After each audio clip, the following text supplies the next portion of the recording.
Quick tips. See the video description for timestamps index. If you are watching on YouTube, auto-generated subtitles are available in English. See notes at the end of the video, for quick recap and extra info. Keep an eye on the visual hints throughout the video. Key shortcuts are displayed at the top right of the screen. Mouse button clicks are shown as colors around the cursor. Yellow and blue for the left and right buttons, respectively. Today's tutorial is about flat landscapes. A drawing style like this picture over here. We're going to recreate a similar version of it, from scratch. Once done, we can color grade it any way we want. For example, like this, colder version. The whole process is not hard. But it does require basic knowledge of PaintShop Pro, along with using brushes. The basic shapes of the landscape are done with the Freehand selection tool. The wolf is just a rescaled copy, from a free PNG on the internet. The trees and clouds are brushes, also available for free on the internet. Check the description of the video for credits, and download links.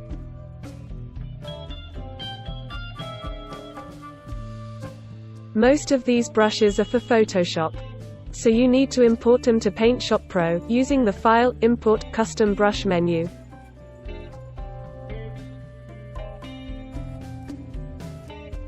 To keep the video reasonably short, I will not use all the brushes I did when drawing this picture. We will create a simplified version here. Later we will need the brush variants palette, so I have pinned it on the right side of my screen.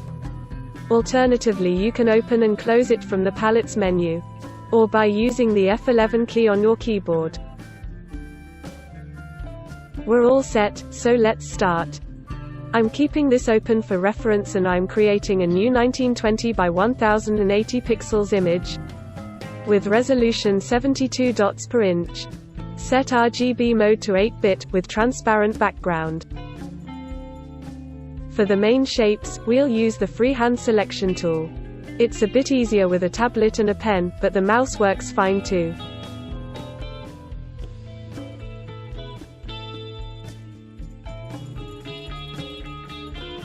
I'll leave mode to replace.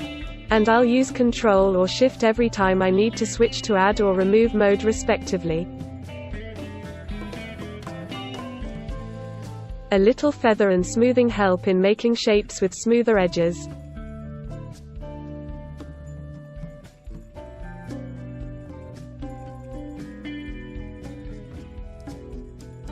The original image has 5 main shapes. The cliff first, then 3 middle shapes, then the mountain, and lastly the sun. The sky can be just a fully filled layer. We will draw each shape on a separate layer, starting with the cliff. The whole picture will have just a handful of shades, all coming from the same hue. The cliff being the darkest, and the sun being the lightest. Let me select a dark brown color for our cliff.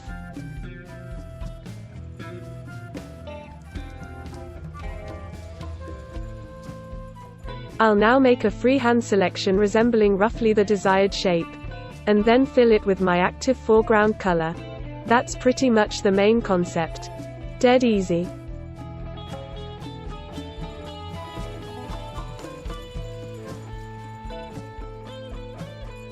Corrections can be done by simply selecting desired parts, and then either delete them or fill them with color. The Shift or the Control key can be used for adding or removing parts from the current selection, but you will rarely need them. Let me finish reshaping the cliff part.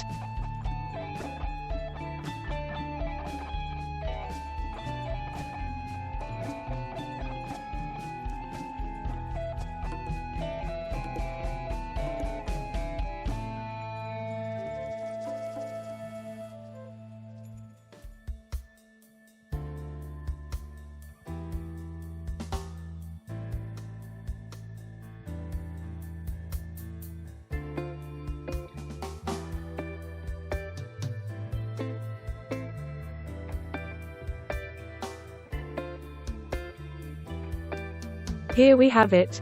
Time for the next shape, on a new layer below the cliff. We better keep the layers palette tidy, so let me do that first, before I'll draw the second shape.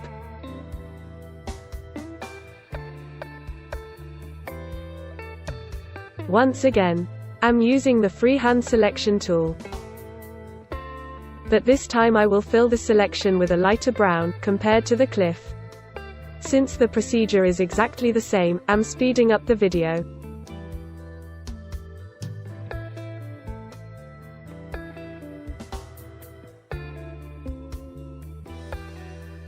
There it is. For the next shape, I'll create a new layer and I'll set my foreground color to an even lighter shade of brown.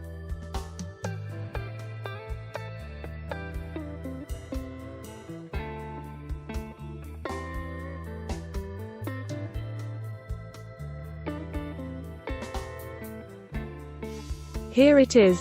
By the way, we can always come back to any layer and make corrections. Just remember to sample the right color with the eyedropper tool before adding extra pieces. I'll stop the video, until I draw the remaining land shapes. Okay, all shapes are now drawn, nicely put on separate layers. The sky is just a solid color layer, at the bottom of the stack.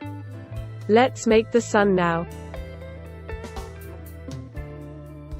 Instead of using the freehand selection, we use the regular selection tool, with the type set to circle. We can then fill it in with a very light shade of our brown hue. Using the pick tool we can also resize, and reposition it.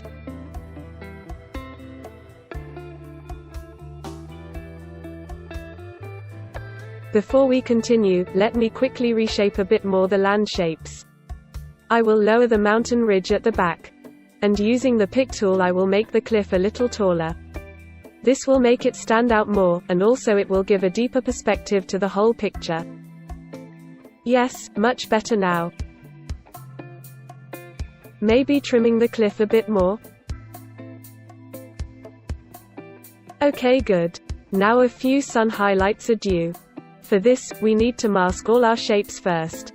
In Photoshop the visible content of a layer can be selected by holding the Alt key while clicking on the layer.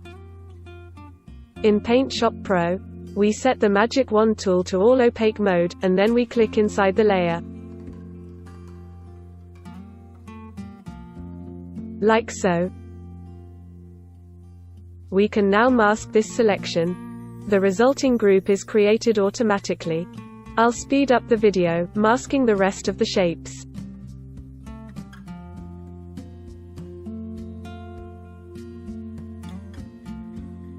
Starting with the mountain, I will add some basic highlights on a new layer, using again the freehand selection technique.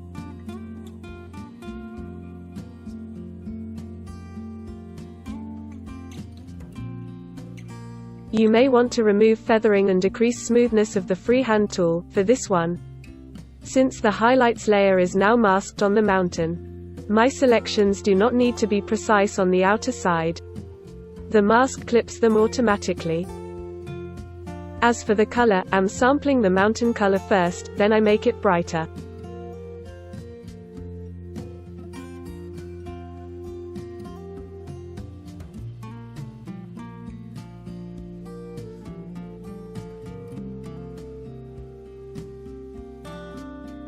I'll pause the video now, to add all the highlights I want. And here they are. Feel free to highlight even more spots in your own picture. At any given time, we can darken or brighten any of our shapes using a levels, or a curves adjustment.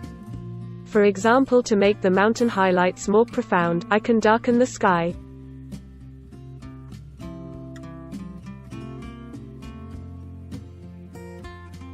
Like so.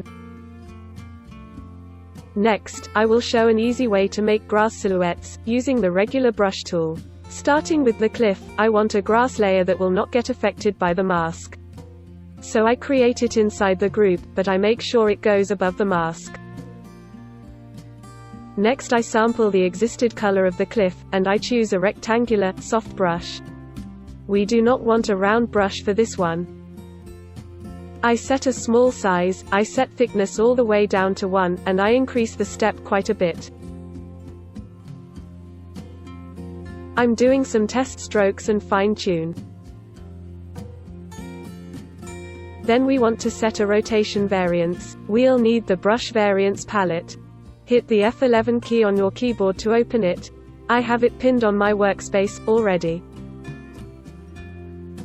That's more like it.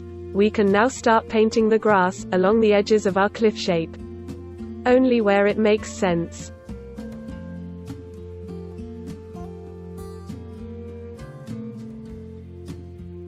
And just like that, with very little effort, we added a really nice touch. I'll repeat this for the rest of the landscape. And here is how it looks with grass silhouettes along all edges. The tree silhouettes are custom Photoshop brushes, freely available. Check the description for download links. PaintShop Pro version X5 or later. Can import Photoshop brushes using the menu File Import Custom Brush. In the original picture, I have used 5 or 6 tree brushes, but here we'll use just a couple. To populate them, we'll take advantage of the size jitter setting in the brush variance palette. Let's start with the cliff first. I'm creating a new layer inside the cliff group, making sure it goes above the mask. Just like we did with the grass. Next, I'm setting my brush to one of the trees from the free packs I have imported.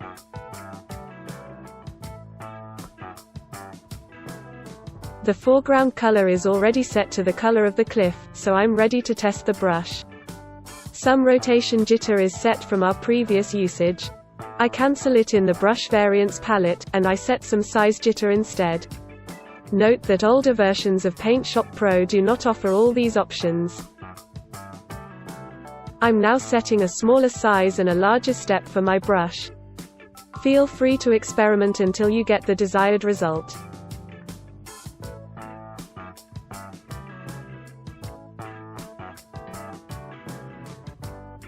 I got lucky here, my first try produces exactly what I wanted. Nice. I'll now choose a tree brush from a different pack. And repeat the same process to fill in some of the gaps.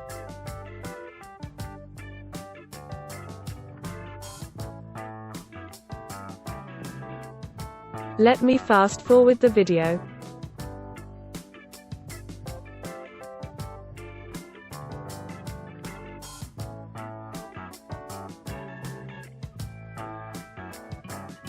There it is, I like it. We can now add tree silhouettes to the rest of our main shapes. Don't forget to sample the color of each shape before brushing trees on it.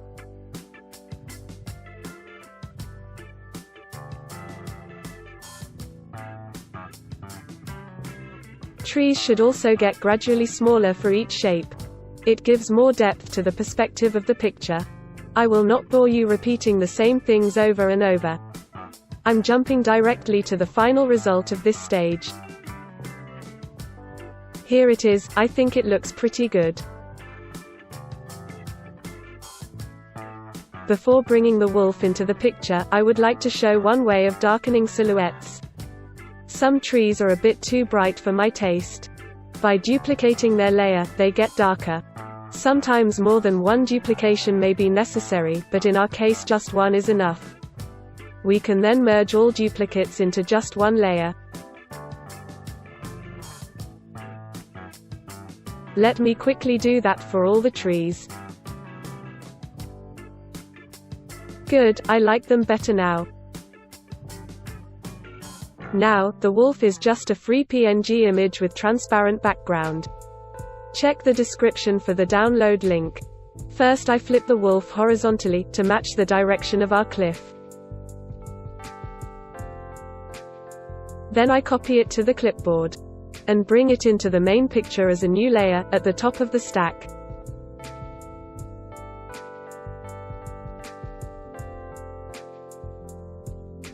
It covered our whole canvas, so we need to scale it down and move it to the edge of the cliff. I'm using the mouse wheel to zoom in and out, and the pick tool to rescale and reposition the wolf. By the way, if the wolf edges end up too distorted, check my tutorial about resizing layers with minimal quality loss. Next I need to match the wolf color with the cliff. So first I'm sampling the cliff color with the eyedropper tool. Then I colorize the wolf using the flood fill tool in RGB match mode, and a low tolerance value.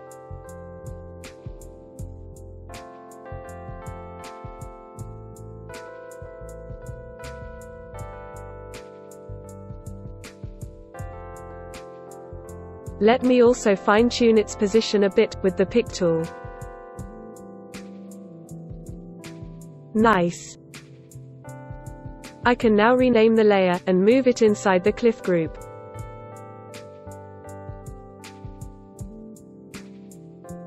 Time to decorate the cliff a bit more, by adding another tree next to the wolf. It will be on a layer of its own, inside the group. I'll call it Cliff Tree. I have a very specific brush in mind for this tree, but first let me sample the color of the cliff. Done. The brush I'm looking for is included in the Horhewsbrushes pack. Check the description for a download link. Here it is. Feel free to experiment with the size and stroke position. Remember that you can quickly adjust the brush size by holding down the Alt key while dragging the mouse with the left button depressed. Here I'm also readjusting the wolf and the tree, using the pick tool. Nice, I like them like that. Now I want to darken the whole cliff group. Easy. A curves adjustment layer at the top, with its blend mode set to Luminance Legacy. This way it will only affect the lightness, not the colors. Turning down the midtones just a little bit, is all I need for this one. Yes, it looks much better.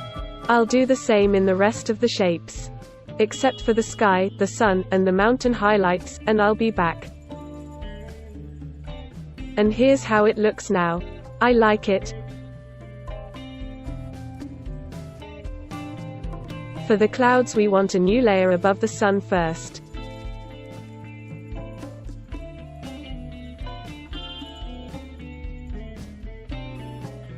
Then it is only a matter of painting on it, using a few cloud brushes. I have already imported a cloud brushes pack, made for Photoshop. Check the description for the link. I'm adjusting the brush size, rotation, step, and opacity as I go. Size variation for each stroke can also be added with the size jitter setting in the brush variants palette. If you are using the mouse, change the default setting from pressure to normal.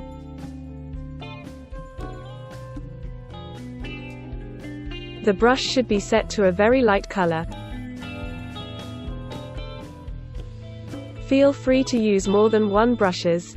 And don't hesitate to undo frequently, until you get the result you want.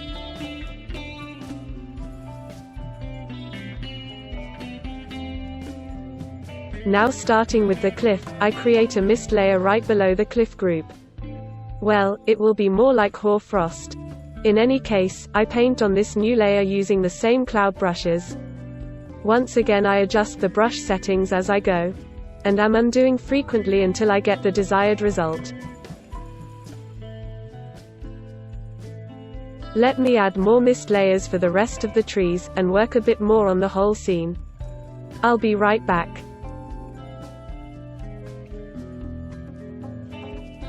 And here it is. Separate mist layers for each area and a few more clouds in the sky. We could stop right here, it looks nice. But let me show a couple more things, including changing the scene colors. We can easily color grade the scene, using an HSL adjustment layer at the top of the layers palette. By adjusting the hue and the saturation, we can give our picture a totally different color accent. For example, I can make it look like a night scene. I like it. To make it pop even more, I will add a filth clarity adjustment layer, and boost the clarity quite a bit.